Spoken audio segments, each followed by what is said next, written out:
Hello, welcome back to my channel. আপনারা আশা করি সবাই ভালো আছেন, আমিও ভালো আছি। একটা কথা আছে, যারা যে কোনো জায়গায় ধৈর্য ধরতে পারে, যাদের ধৈর্য শক্তি বেশি আছে, তারাই কিন্তু সাকসেস পায়। আর যারা ধৈর্য ধরতে পারে না, তারা কিন্তু দিন শেষে সাকসেস হতে পারে না।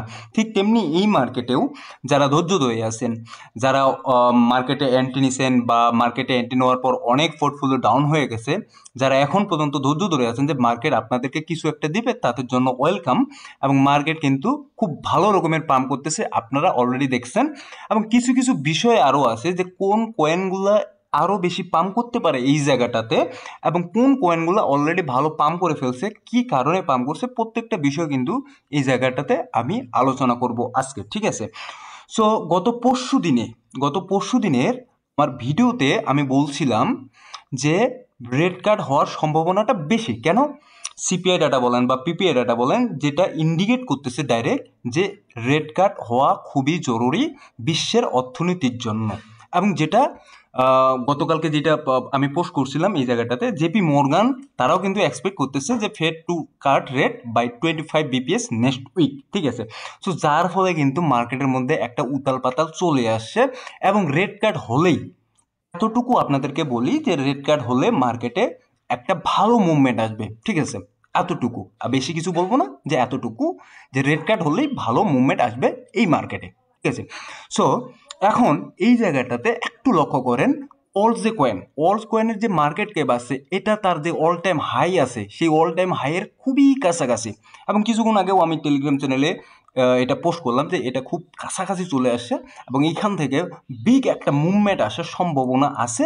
এবং এটা কতদূর পর্যন্ত যাইতে পারে, সেটা এখান থেকে 1.28 বা 20 বা এরও উপরে কিন্তু মার্কেট ক্যাপ যাইতে পারে টোটাল থ্রি। মানে এদিকে যদি মার্কেট ক্যাপ চলে যায় উপরের দিকে, যত উপরের দিকে মার্কেট ক্যাপ চলে যাবে টোটাল থ্রি, ততই কিন্তু আমাদের যে অলস কয়েনগুলো আছে সেগুলো ভালো রকমের বিগ বিগ প্রফিট আমাদেরকে দিবে।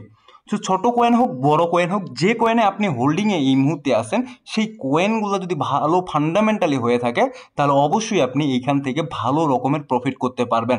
যা অলরেডি করে ফেলছেন কেউ কেউ 30%, 40%, 60%, ইভেন কিন্তু 100% পর্যন্ত প্রফিট অলরেডি দিয়ে ফেলছে কিছু কিছু অলস কয়েন, ঠিক আছে? সো আমরা এই জায়গাটাতে এখন একটু লক্ষ্য করব বিটকয়েনের দিকে, যে বিটকয়েন কী করতেছে, এবং বিটকয়েনের আমরা ডোমিনেন্সটাও একটু দেখব। 4 ঘন্টা টাইম ফ্রেমে আসি, এবং অলরেডি যেটা আমি যেগুলো বুঝিয়ে ফেলছি সেগুলো আর এই জায়গাটাতে আমি কথা বলবো না, কারণ বারবার একই কথা বলে মার্কেটে সময় নষ্ট করার কোনো প্রশ্নই আসে না, ঠিক আছে? বিটকয়েন এই মুহূর্তে এমন একটা জোনে আছে যেটা রেজিস্ট্যান্স জোনের কাছাকাছি আছে, ঠিক আছে?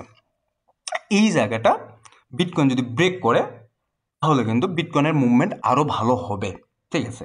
তো আমাদের বিটকয়েনের দিকে তাকাইতে হবে যে বিটকয়েন এখান থেকে সাইডওয়েজ অথবা একটা ভালো কিছু করুক, যাতে আমাদের অলস কয়েনগুলোও ভালো কিছু করতে পারে। যদি বিটকয়েন এই জায়গাটাতে ফল ডাউন করে, বড় রকমের ফল ডাউন করে, তাহলে আমাদের অলস কয়েনগুলোও কিন্তু ফল ডাউন করবে, ঠিক আছে? তো আমাদের এক্সপেক্ট কি থাকবে এই জায়গাটাতে, যে বিটকয়েন সাইডওয়েজে থাকুক, ঠিক আছে? আমি 1 ডে টাইম ফ্রেমে চলে যাই, তাহলে আমরা বিষয়টা ভালো করে বুঝতে পারবো। দেখুন এই জায়গাটাতে অর্ডার ফিল আপ করে মার্কেট একই জায়গায়, এই যে জায়গাটা আছে, আমি জায়গাটা আপনাদেরকে দিয়ে দিচ্ছি মার্ক করে।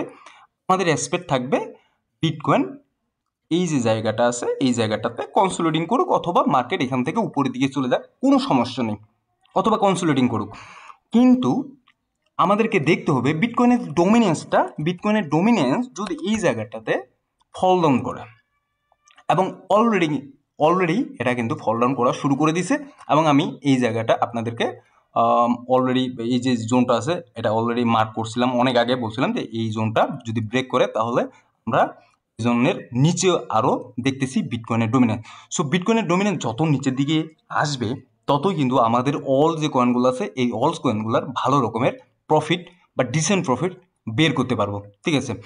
তো অলরেডি আমি এই জায়গাটাতে আপনাদেরকে দেখাচ্ছি একটু। অলরেডি আমি যদি উইকলি টাইম ফ্রেমে যাই, মান্থলি টাইম ফ্রেমে, 1 মান্থে কিছু কিছু কয়েন আছে যেগুলো আমাদের হিউজ পরিমাণে প্রফিট দিয়ে দিছে, ঠিক আছে? 50%, 60%, 40%, আরও বেশি বেশি কিছু কয়েন আছে যেগুলো কিন্তু যদি এইটা মিক্স কয়েনটা দেখি, এটা কিন্তু 1000% পর্যন্ত চলে গেছে।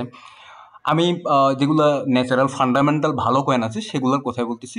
সেগুলো যদি আমরা দেখি, সেগুলো কিন্তু উইকলি টাইম ফ্রেমেও যদি দেখি বা মান্থলি টাইম ফ্রেমেও দেখি, এই জায়গাটার 20%, 20-র উপরে কিছু আছে। হ্যাঁ, অলরেডি কিছু কিছু কয়েন আছে যেগুলো অলরেডি ভালো পারফরমেন্স করছে। যেমন এক্সএলএম কিন্তু কিছুদিন আগে যখন মার্কেট পাম্প করে তখন এক্সএলএম খুব ভালো একটা এই জায়গায় পারফরমেন্স করছে। তো সবাই জানেন যে সব কয়েন একসাথে পারফরমেন্স করবে না, কিছু কিছু কয়েন মানে সার্কুলেটিং। আমি তো এর আগেও বলছিলাম যে মানি সার্কুলেটিংটা কীভাবে হয়, এক অল্টস কয়েন থেকে আরেক অল্টস কয়েনে কীভাবে যায়। তো সেমভাবে কিন্তু এই জায়গাটাতে মানিটা সার্কুলেটিং হচ্ছে, ঠিক আছে। তো এখন কথা হচ্ছে যে মার্কেটে যে আমাদের অল্টস কয়েনগুলো আছে, অল্টস কয়েনগুলো এখন কি করবে। এবং আজকে একটা পোল করছি এবং গত পরশু একটা পোল করছি সোলানার ব্যাপারে। গতকালকে পোল করছিলাম যে সোলানা কি তার অল টাইম হাই টাচ করতেছে কিনা, নতুন করে আবার অল টাইম হাই ক্রিয়েট করতেছে কিনা। আমি ড্যাম শিওর, আমার মনে হচ্ছে যে সোলানা এই জায়গায় ভালো কিছু একটা করবে, বা তার অল টাইম যে হাই আছে এই অল টাইম হাইটা আবার নতুন করে ক্রিয়েট করবে। এবং সোলানার ব্যাপারে আমার টেলিগ্রাম চ্যানেলে আমি কিন্তু আগেই বলে দিয়েছিলাম যে সোলানা আপনাদেরকে কখনো হপলেস করবে না। এই সোলানা কয়েনের পটেনশিয়ালিটি অনেক বেশি, আপনারা সোলানা কয়েনটা কেনেন। আমি বিএনবি কয়েনের একটা পোল করছিলাম যে বিএনবি কয়েন $1000 প্রবেশ করতেছে খুব তাড়াতাড়ি, ঠিক আছে। তো এখন দেখুন এই যে কয়েনগুলোর কথা বললাম, বিএনবি কয়েকদিন আগেও যদি আমরা দেখি, কয়েকদিন আগেও কিন্তু 1 বছর আগেও বিএনবি কিন্তু 400, 200, 300 এরকম ডলারের মধ্যে ছিল বিএনবি। আজকে বিএনবি কোথায় আছে? $1000 মধ্যে আছে। তো কাজেই ফান্ডামেন্টাল কয়েনগুলোর উপর কিন্তু আপনাদেরকে নজর বেশি দিতে বলি।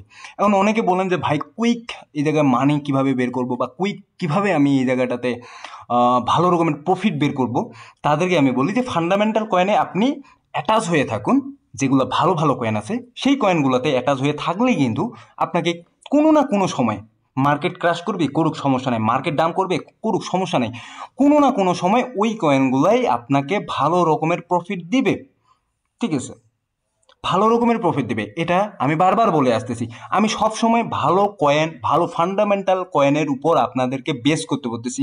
এর একটা মাত্র কারণ অনেক মানুষ এই জায়গায় টাকা লুজ করে, ধরা খায়, লক্ষ লক্ষ টাকা ধরা খাচ্ছে। কেমন? পোর্টফোলিওতে এমন একটা কয়েন ইনভেস্ট করলো, দেখা গেল যে কিছুদিন পর ওটা 80%, 90% অলরেডি তার যে প্রাইসটা আছে সেখান থেকে ডিসক্রিজ হয়েছে। তো তাদের পোর্টফোলিও 90%, 80% কিন্তু ডিসক্রিজ হয়ে যায়। সো কাজে কিন্তু মাথায় রাখবেন সবসময় ভালো ফান্ডামেন্টাল কয়েনের দিকেই আমাদেরকে নজর দিতে হবে। এখনও কিছু কয়েন আছে যেই কয়েনগুলো ভালো করার পসিবিলিটি আছে, সেই কয়েনগুলো নিয়ে একটু কথা বলবো। যেমন কিছুদিন যদি ডজের কথা বলি, দেখেন আপনারা ডজ কিন্তু অলরেডি মোটামুটি ভালো রকমের এই জায়গায় পারফরমেন্স করতেছে। এবং ডেলি যদি দেখি এখানে 10%, উইকলি দেখি এই জায়গায় কিন্তু 33% অলরেডি প্রফিট দিয়ে ফেলছে উইকলি টাইম, মানে উইকলিতে, ঠিক আছে, এক সপ্তাহের মধ্যে। তো কাজেই এই যে 1 থেকে 20 বা 1 থেকে 30 বা 1 থেকে 50 সিরিয়ালে যে কয়েনগুলো আছে সেই কয়েনগুলোই কিন্তু ভালো রকমের আপনাকে সামনের দিকে প্রফিট দিবে।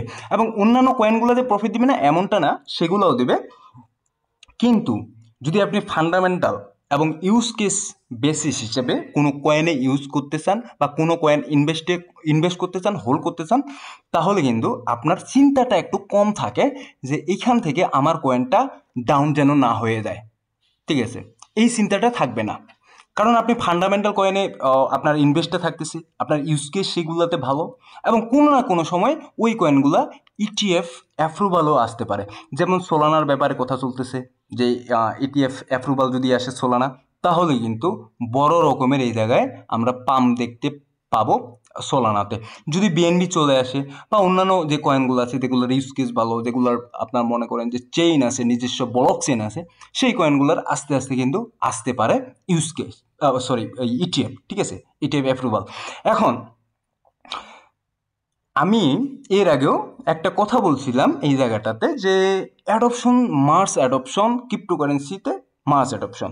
এখন ক্রিপ্টোকারেন্সিতে মাস অ্যাডপশন আমি এই কারণে বলি, যত বেশি অ্যাডপশন হচ্ছে তত কিন্তু এই জায়গাটাতে মানি ফ্লো হচ্ছে, ইনফ্লো হচ্ছে, ট্রিলিয়ন ট্রিলিয়ন ডলার ইনফ্লো হচ্ছে। দেখুন আজকে 4 ট্রিলিয়নে দাঁড়িয়ে মার্কেট ক্যাপ। কিছুদিন আগেও যদি আমি বলি সেখানে 2 ট্রিলিয়ন 2 ট্রিলিয়নের নিচেও মার্কেট ক্যাপ ছিল, আজকে 4 ট্রিলিয়নে মার্কেট ক্যাপ দাঁড়িয়ে। তো যতই দিন যাচ্ছে অ্যাডপশন বাড়তেছে, সো এই মার্কেট ক্যাপ 1 বছর বা তারও আগেই 5 ট্রিলিয়ন হবে না, এর তো কোনো মানে নেই। ঠিক আছে, কুইক হয়ে যাবে। এখন যতই অ্যাডপশন হচ্ছে ততই মার্কেট ক্যাপ বাড়তেছে, আর যতই মার্কেট ক্যাপ বাড়তেছে আমাদের ক্রিপ্টোকারেন্সি মার্কেটে, ততই কিন্তু আমরা যে কয়েনগুলো হোল্ড করে থাকি, যে ফান্ডামেন্টাল কয়েনগুলো হোল্ড করে থাকি, সেই কয়েনগুলোতেই আগে কিন্তু আপনার ইনফ্লোটা আসবে মানের। ঠিক আছে, তো দেখুন এই জায়গাটাতে আমাদের কতটুকু সুযোগ, কতটুকু সুবিধা আছে। তো বারবার এই জন্য বলি যে ধৈর্য ধরুন, মার্কেটে সময় দিন, মার্কেটকে দেখুন, যাচাই করুন। কুইক কোনো মানি এই জায়গায় তৈরি করার চেষ্টা করবেন না বা চিন্তা করবেন না। দিন শেষে আপনি এই মার্কেটে টিকে যাবেন এবং বছরের পর বছর এইখান থেকে প্রফিট বের করতে পারবেন অনায়াসে, নিশ্চিন্তে। আমার কথাটা বুঝতে পারছেন? এখন আমরা ইটিএফ এর দিকে একটু লক্ষ্য করি। ইটিএফ এর দিকে যদি দেখি, গত 12 তারিখেও, আজকে 13 তারিখ, 14 তারিখ মার্কেট বন্ধ থাকবে। 12 তারিখেও যদি এই জায়গাটা দেখি, 12 তারিখে কিন্তু ব্ল্যাক রক এখানে বিটকয়েন কিনছে, ফেডারেলিটি বলেন, সবাই বিটকয়েন এই জায়গাটা কিনছে। $642 মিলিয়ন এই জায়গায় বিটকয়েন কেনা হয়েছে। ইথিরিয়াম যদি দেখি, ইথিরিয়ামও কিন্তু আপনার মোটামুটি $405 মিলিয়ন বিটকয়েন, ইথিরিয়াম কেনা হয়েছে। তো কিনতেছে, ইটিএফ থ্রু কিনতেছে, বড় বড় যে কোম্পানিগুলো আছে, হোলসগুলো আছে, তারা কিনতেছে।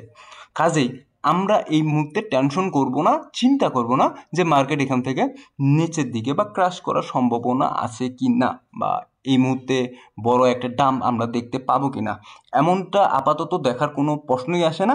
যদি এরকম কোনো সিগন্যাল আসে বা কোনো কিছু আসে, তাহলে তো টেলিগ্রাম চ্যানেলে আগে ভাগে আপনাদেরকে জানিয়ে দেওয়া হবে। ঠিক আছে, তো আপাতত মার্কেটের অবস্থানটা খুবই ভালো, খুবই একটা ভালো ন্যারেটিভে আছে মার্কেটটা, এবং এই মার্কেট এখান থেকে ভালো একটা মুভমেন্ট আমরা আশা করতেছি, এবং আমরা আশা করব সবসময় যে মাস অ্যাডাপশন হোক, মার্কেটে ইনফ্লো আসুক, আপনার মানি ইনফ্লো আসুক, এবং আমাদের যে ভালো ফান্ডামেন্টাল কয়েনগুলো আছে, যেই কয়েনগুলো আমরা হোল্ড করে আছি, সেই কয়েনগুলো ভালো রকমের আমাদের প্রফিট দিক। ঠিক আছে, সো ধন্যবাদ সবাইকে, ভালো থাকবেন, সুস্থ থাকবেন, দেখা হবে নতুন কোনো ভিডিও নিয়ে আগামী দিনে।